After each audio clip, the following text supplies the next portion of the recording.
ഒരു രാജ്യം ഒരു തെരഞ്ഞെടുപ്പ് ബില്ലിന് കേന്ദ്രമന്ത്രിസഭയുടെ അംഗീകാരം. ബിൽ നടപ്പ് സമ്മേളനത്തിൽ തന്നെ പാർലമെന്റിൽ അവതരിപ്പിക്കും. വാർത്തയുടെ വിശദാംശങ്ങളുമായി രാകേഷ് ചേരുന്നുണ്ട്. രാകേഷ്, നേരത്തെ തന്നെ ബിജെപിയുടെ പ്രഖ്യാപിത നയങ്ങളിൽ ഒന്നാണ് ഒരു രാജ്യം ഒരു തെരഞ്ഞെടുപ്പ് നടപ്പിലാക്കും എന്നുള്ളത്. ഇതുമായി ബന്ധപ്പെട്ട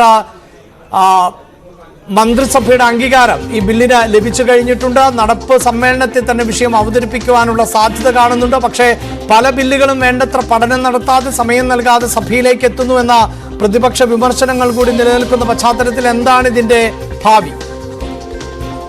അഭിലാഷ്, ബി.ജെ.പിയുടെ പ്രകടന പത്രികയിലെ വാഗ്ദാനമാണ് ഒരു രാജ്യം ഒരു തെരഞ്ഞെടുപ്പ്. ഏതായാലും ആ ബില്ലിന് ഇപ്പോൾ കേന്ദ്ര മന്ത്രിസഭ അംഗീകാരം നൽകിയിരിക്കുന്നു. നിലവിൽ ശൈത്യകാല സമ്മേളനം അവശേഷിക്കുന്നത് ഇനി 6 ദിവസമാണ്. അതായത് അടുത്ത വെള്ളിയാഴ്ച സഭാ സമ്മേളനം അവസാനിക്കും. അതിനു മുമ്പ് തന്നെ ഈ ബില്ല് കൊണ്ടുവരാനാണ് കേന്ദ്ര സർക്കാരിന്റെ നീക്കം. പക്ഷേ അഭിലാഷ് സൂചിപ്പിച്ച പോലെ തന്നെ ഈ ബില്ല് പാസ്സാക്കിയെടുക്കില്ല, മറിച്ച് JPCക്ക് വിടാനുള്ള സാധ്യതയാണ് നിലവിൽ കാണുന്നത്. അങ്ങനെ സെലക്ട് കമ്മിറ്റിക്ക്, സംയുക്ത പാർലമെന്ററി സമിതിക്ക് വിട്ടുകൊണ്ടൊരു തീരുമാനമായിരിക്കും സർക്കാർ കൈക്കൊള്ളുക. അതാണ് നിലവിൽ ലഭിക്കുന്ന വിവരം. കാരണം പ്രതിപക്ഷത്തിന്റെ ഭാഗത്തുനിന്ന് വലിയ എതിർപ്പ് ഈ വിഷയത്തിലുണ്ട്. പ്രത്യേകിച്ച് കോൺഗ്രസ്, ഇടതു പാർട്ടികൾ ഉൾപ്പെടെയുള്ളവർ ഈ നീക്കത്തെ ചോദ്യം ചെയ്തുകൊണ്ട് നേരത്തെ തന്നെ രംഗത്തെത്തിയതാണ്. അപ്പോൾ ബില്ല് ഏതായാലും ഈ സഭാ സമ്മേളനത്തിൽ പാസ്സാക്കില്ല, മറിച്ച് JPC സമിതിക്ക് വിട്ടുകൊണ്ടൊരു തീരുമാനത്തിലേക്കായിരിക്കും കേന്ദ്ര സർക്കാർ. അത്തരമൊരു തീരുമാനം ഏതായാലും കൈക്കൊണ്ടേക്കും. ഏതായാലും നിലവിൽ ഒരു ചുവടുകൂടി കേന്ദ്ര സർക്കാർ അടുത്തു എന്ന് പറയാം. ബില്ലിന് ഇപ്പോൾ ഏതായാലും കേന്ദ്ര മന്ത്രിസഭ അംഗീകാരം നൽകിയിരിക്കുന്നു.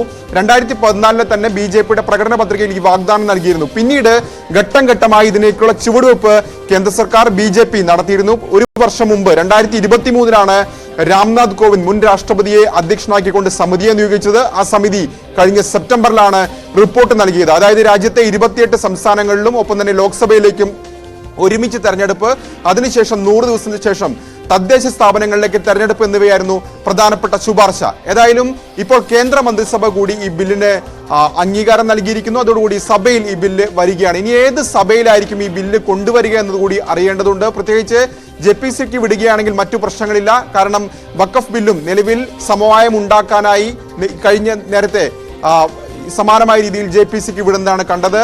അതിന് സമാനമായ രീതിയിൽ ഏതായാലും ഈ ബില്ലും ഒരു രാജ്യം ഒരു തെരഞ്ഞെടുപ്പ് ബില്ലും അത്തരമൊരു നീക്കമുണ്ടാകും. കാരണം വഖഫ് ബില്ലിന്റെ കാലാവധി പിന്നീട് നീട്ടി നൽകുന്നതും കണ്ടു. അതിന് സമാനമായ രീതിയിൽ ഒരുപക്ഷെ പ്രതിപക്ഷത്തെ കൂടി ഉൾക്കൊണ്ടുകൊണ്ട്, കാരണം ഭരണഘടനാ ഭേദഗതി ഏതാണ്ട് 5 ഭേദഗതി ഈ ബില്ലിൽ ആവശ്യമാണ്. അതുകൊണ്ട് തന്നെ പ്രതിപക്ഷത്തെ കൂടി ഒപ്പം നിർത്തിക്കൊണ്ട് ഒരു തീരുമാനത്തിലേക്ക് പോകാനുള്ള നീക്കം കേന്ദ്ര സർക്കാരിന്റെ ഭാഗത്ത് നിന്ന് ഏതായാലും നിലവിലുണ്ട്. അഭിലാഷ്, തീർച്ചയായും അവിടെ രാകേഷ് സൂചിപ്പിക്കുന്ന പോലെ BJP NDA സർക്കാർ പറയുന്നത് ഈ പല സമയങ്ങളിൽ നടക്കുന്ന നിയമസഭാ തെരഞ്ഞെടുപ്പുകൾ രാജ്യത്തിന്റെ വളർച്ചയ്ക്ക് വിഘാതം സൃഷ്ടിക്കുന്നു, ഒപ്പം വലിയ സാമ്പത്തിക ബാധ്യത സൃഷ്ടിക്കുന്നു എന്നുള്ളതാണ്. പക്ഷേ പ്രതിപക്ഷം ഈ നീക്കത്തെ തുടക്കം മുതൽ എതിർത്തുകൊണ്ടിരിക്കുന്നതാണ്. പ്രത്യേകിച്ച് ഭരണഘടനാപരമായ ആശയങ്ങൾക്ക് വിരുദ്ധമാണ് ഈ ഒരേ സമയം തെരഞ്ഞെടുപ്പുകൾ നടത്തുക എന്നുള്ളത്. അപ്പോൾ അത്തരത്തിലൊരു പ്രതിഷേധം തന്നെ ഈ വിഷയം എത്തുമ്പോൾ പ്രതിപക്ഷത്തിന്റെ ഭാഗത്ത് നിന്ന് പ്രതീക്ഷിക്കാമല്ലോ, അല്ലേ?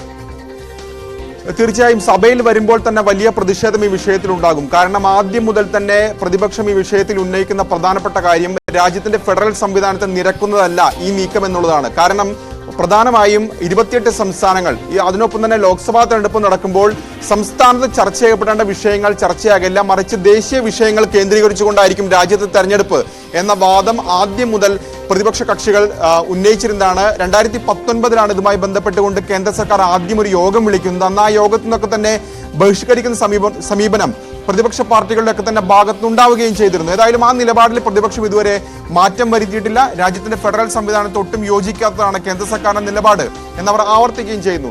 കേന്ദ്ര സർക്കാർ ഉന്നയിക്കുന്ന പ്രധാനപ്പെട്ട കാര്യം ഒന്ന് വികസന പ്രവർത്തനങ്ങൾക്ക് വലിയ രീതിയിൽ ഈ വിഷയം തടസ്സമാകുന്നു. കാരണം രാജ്യത്ത് പല കാലങ്ങളിൽ തെരഞ്ഞെടുപ്പ് നടക്കുമ്പോൾ വിജ്ഞാപനം വരുന്നു. അതുകൊണ്ട് തന്നെ ഇത്തരത്തിൽ വികസന പ്രവർത്തനങ്ങൾക്ക് വലിയ തടസ്സമുണ്ട്. ഒന്ന്, സാമ്പത്തിക ചെലവ്, ഏതാണ്ട് 60,000 കോടി രൂപ തെരഞ്ഞെടുപ്പുമായി ബന്ധപ്പെട്ടുകൊണ്ട് വലിയ ചെലവുകളുണ്ട്.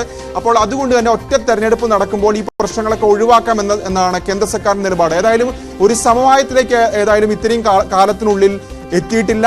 അതുകൊണ്ട് തന്നെ പ്രതിപക്ഷത്തെ കൂടി ഒപ്പം നിർത്തിക്കൊണ്ടൊരു നീക്കമായിരിക്കും പോവുക. സ്വാഭാവികമായി ബില്ല് അവതരണത്തിൽ വരുമ്പോൾ തന്നെ വലിയ എതിർപ്പ് പ്രതിപക്ഷത്തിന്റെ ഭാഗത്ത് നിന്ന് ഉണ്ടാകുമെന്ന കാര്യത്തിൽ സംശയമില്ല. അത് കേന്ദ്ര സർക്കാരും മുന്നിൽ കാണുന്നുണ്ട്. മാത്രവുമല്ല, ഭരണഘടനാ ഭേദഗതിക്ക് 3-2 ഭൂരിപക്ഷം അനിവാര്യമാണ്. നിലവിലെ സാഹചര്യത്തിൽ ലോക്സഭയിൽ 2/3 ഭൂരിപക്ഷം NDAക്കില്ല, രാജ്യസഭയിലും 2/3 ഭൂരിപക്ഷമില്ല. അതുകൊണ്ട് തന്നെ JPCക്ക് വിട്ടുകൊണ്ടൊരു തീരുമാനമായിരിക്കും സർക്കാരിന്റെ ഭാഗത്ത് നിന്ന് നിലവിലുണ്ടാകാൻ. തീർച്ചയായും നമുക്കറിയാമല്ലോ രാകേഷ്, ഇപ്പോൾ വനിതാ സംവരണ ബിൽ തന്നെ അവതരിപ്പിച്ച് പാസ്സാക്കുന്ന സാഹചര്യമുണ്ട്. പക്ഷേ കടമ്പകൾ ഏറെയാണ്. അതുകൊണ്ട് തന്നെ ഇനി നടക്കാൻ പോകുന്ന തെരഞ്ഞെടുപ്പിൽ അല്ലെങ്കിൽ അടുത്ത തെരഞ്ഞെടുപ്പിൽ പോലും അത് പ്രാവർത്തികമാകുമോ എന്നറിയില്ല. ഇവിടെയും സൂചിപ്പിക്കുന്ന പോലെ ഭരണഘടനാ ഭേദഗതി ഏതാണ്ട് 6ഓളം ഭരണഘടനാ ഭേദഗതികൾ വേണ്ടിവരും എന്നാണല്ലോ പൊതുവെ വിലയിരുത്തുന്നത്. സൂചിപ്പിച്ച പോലെ 3/2 ഭൂരിപക്ഷം ഉണ്ടാകണം.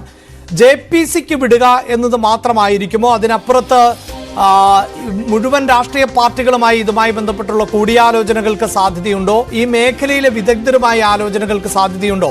BJP സർക്കാരിനെ NDA സർക്കാരിനെ സംബന്ധിച്ചിടത്തോളം കീഴ്വഴക്കങ്ങളെല്ലാം മാറ്റിമറിച്ചിട്ടുള്ള സംവിധാനമാണ്. എങ്കിൽ പോലും അത്തരം സാധ്യതകളും തള്ളിക്കളയാനാകുമോ? അഭിലാഷ്, JPCക്ക് വിടുക എന്നൊരു ലക്ഷ്യം ഏതായാലും കേന്ദ്ര സർക്കാരിന് നിലവിലുണ്ട് എന്നാണ് ലഭിക്കുന്ന വിവരം. കാരണം ഈ സൂചിപ്പിച്ച പോലെ തന്നെ രാഷ്ട്രീയ പാർട്ടികളുമായി ഐക്യം ഉണ്ടാക്കേണ്ടതുണ്ട്. അത്തരമൊരു നീക്കത്തിലേക്ക് ഇതുവരെ എത്തിയിട്ടില്ല. അപ്പോൾ സ്വാഭാവികമായും അത്തരം JPCക്ക് വിട്ടുകൊണ്ടൊരു തീരുമാനമായിരിക്കും സർക്കാരിന്റെ ഭാഗത്ത് ഉണ്ടാകാനുള്ള സാധ്യത ഏറ്റവും കൂടുതൽ. രണ്ടാമതായി വിവിധ സംസ്ഥാന നിയമസഭകളുടെ കൂടി അംഗീകാരം വേണ്ടതുണ്ട്. അപ്പോൾ വിവിധ സംസ്ഥാന നിയമസഭകളുടെ സ്പീക്കർമാരുമായി ഒരുപക്ഷെ ചർച്ച നടത്തിയേക്കാം. അതിനുള്ള സാധ്യതകളും തള്ളിക്കളയാൻ കഴിയില്ല. നിയമവിദഗ്ധരുമായി ചർച്ച നടത്തിയേക്കാം. അതിനുള്ള സാധ്യതയും തള്ളിക്കളയാൻ കഴിയില്ല. ഏതായാലും രാംനാഥ് കോവിന്ദ് അധ്യക്ഷനായ സമിതി ഇത്തരത്തിൽ വിദഗ്ധരടക്കമുള്ളവരുമായി ചർച്ച നടത്തിയിട്ടുണ്ട്. ഈ ചർച്ചയുടെ അടിസ്ഥാനത്തിലാണ് ഏതാണ്ട് 18,000-ലധികം വരുന്ന പേജ് വരുന്ന ഒരു റിപ്പോർട്ട് തയ്യാറാക്കുകയും ചെയ്തിട്ടുള്ളത്. നിലവിലെ സാഹചര്യത്തിൽ പക്ഷേ ഭൂരിപക്ഷമില്ല സർക്കാരിന് എന്നുള്ളത് തന്നെയാണ് പ്രധാനപ്പെട്ട കാര്യം. കാരണം 3/2 ഭൂരിപക്ഷം ഭരണഘടനാ ഭേദഗതിക്ക് ആവശ്യമാണ്. അപ്പോൾ 3/2 ഭൂരിപക്ഷം ഏതായാലും BJPക്ക് എന്നല്ല NDAക്ക് പോലും 2 സഭകളിലും ഇല്ല. ഇതുകൊണ്ട് തന്നെ JPCക്ക് വിട്ടുകൊണ്ട് ഒരു സമവായം ഉണ്ടാക്കാനുള്ള ശ്രമങ്ങളായിരിക്കും സർക്കാരിന്റെ ഭാഗത്ത് ഉണ്ടാവുക എന്ന കാര്യത്തിൽ സംശയമില്ല. കാരണം നേരത്തെ സൂചിപ്പിച്ച പോലെ തന്നെ സഭാ സമ്മേളനം ഇനി അവശേഷിക്കുന്നത് 6 ദിവസം മാത്രമാണ്. അപ്പോൾ 6 ദിവസത്തിനുള്ളിൽ തന്നെ ഇത്തരമൊരു ബില്ല് കൊണ്ടുവന്ന് അത് JPCക്ക് കൈമാറാനുള്ള തീരുമാനത്തിലേക്ക് സർക്കാർ എത്തിയേക്കും. അതിനാണ് നിലവിലെ സാഹചര്യത്തിൽ ഏറ്റവും സാധ്യത കൂടുതൽ.